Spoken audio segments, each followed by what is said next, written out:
তাই তোমাদেরকে জানাই বুক ভরা ভালোবাসা ও অভিনন্দন। তোমরা কেমন আছো? আশা করি ভালো আছো। যারা আমাকে সাপোর্ট করো একটু সাপোর্ট করে যেও, সাপোর্টে আমি একটু ভরসা পাই। যাই হোক, যেটা নিয়ে ভিডিও করা, তো সেই কারণটাই বলি।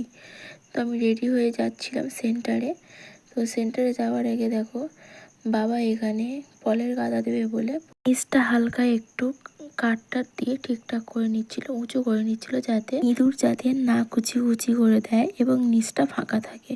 তার জন্য ফলের গাদার নিচটা একটু উঁচু করে নিল।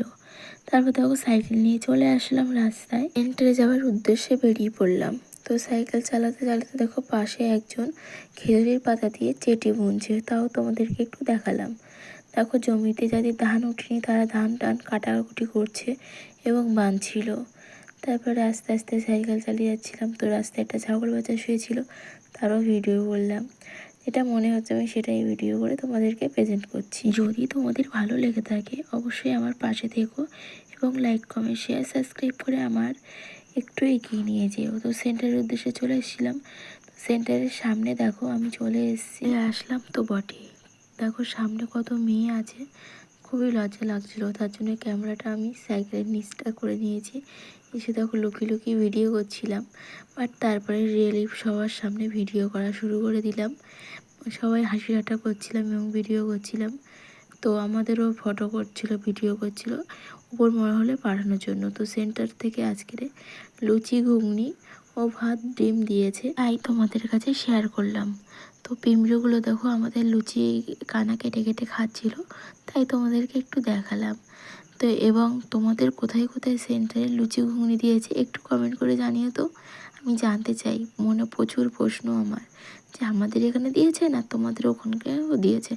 তো বাড়ি চলে এসে দেখো বেটার সাথে করে দাঁত মাজতে চলে গেছিলাম। তো মেয়ের জামাটাও কেচে নিয়েছি, কারণ রোদ উঠেছিল, তাই সকাল সকাল কেচে দিলাম যাতে তাড়াতাড়ি শুকিয়ে যায় আর মেয়েকে পড়াতে পারি।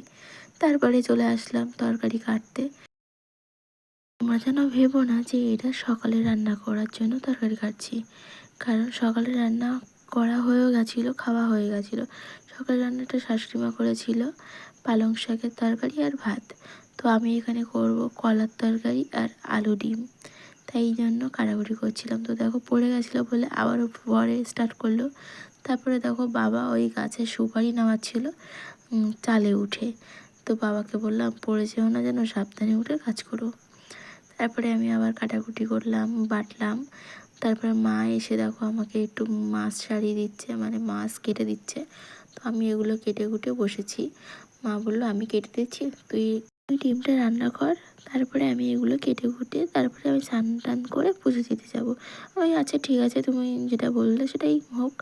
তো আমাকে কাটাকুটি করে দিয়ে চলে গেছিলো স্নান করে পুজো দিতে, কারণ মা একটু ঠাকুরের পুজো করে এবং গানও করে, তাই জন্য আমি সকাল সকাল মাকে ছেড়েও দিয়েছি। তো কিছুটা রান্নার বাকি ছিল, তো বড়মশাইকে বসিয়ে দিয়েছিলাম করার জন্য। একটা রিলস ভিডিও বানিয়ে নিয়েছিলাম, সে ফানি, হয়তো তোমরা দেখেছো। তো তারপরে মেয়েকে খাওয়াতে চলে এসেছিলাম। তো মেয়েকে খাওয়ানোর পরে আর কোনো ভিডিও করিনি আমি। দেখো বাবা এই সারা বাগানে দু একটা করে আম গাছ হয়েছিল, সেই আম গাছগুলো তুলে তুলে এক সাইডে রাখছিল, কারণ কাল টিলিয়ার আসবে, টিলিয়ার দিয়ে এই বাগানটা চষা হবে। তারপর ভাবলাম ভিডিওটা এখানে এন্ড করে দেই। তো তোমাদেরকে ঘুরে ঘুরে দেখাচ্ছিলাম আর পাপ্পি দিচ্ছিলাম। তো মাম্মামকে বললাম মাম্মাম টাটা দিয়ে দাও, টাটা তো দিল না। তারপরে আমি বাবার ধারে আবার চলে গেছিলাম। তো চারি সাইডে আম খাওয়া হয়েছিল আর আমের আটিগুলো ছুঁড়ে ছুঁড়ে ফেলা হয়েছিল, তার জন্য চারি সাইডে আটি গাছ ভর্তি হয়ে গেছে। তো বললো যাই হোক না কেন খাওয়া যাবে। তো সেই জন্য বাবা সব তুলে এক সাইড করে রাখছিল। ব্লগটা এখানে এন্ড করলাম। সবাইকে জানাই টাটা, বাই।